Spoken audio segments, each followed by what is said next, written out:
আসসালামু আলাইকুম। আপনারা কেমন আছেন? আশা করি আলহামদুলিল্লাহ ভালো আছেন।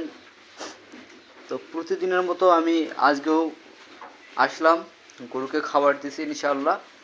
তো গরু খাবার প্রায় শেষের ভিতরই, দেখতেই পাচ্ছেন।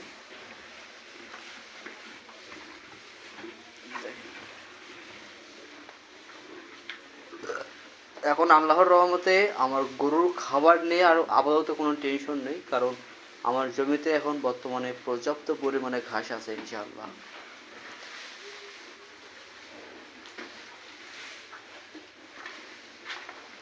আমার এই গরুটা একটু বাজে গেছে, কারণ এই গরুটা একটু খাচ্ছে কম, এই জন্য। তো রুচি বাড়ানোর জন্য ওষুধ নিয়ে এসেছি ইনশাআল্লাহ, সেইগুলো খাওয়াচ্ছি। আগের চায় একটু ভালো খাচ্ছে আর কি। ভালো থাকবেন, সুস্থ থাকবেন, আল্লাহ হাফিজ।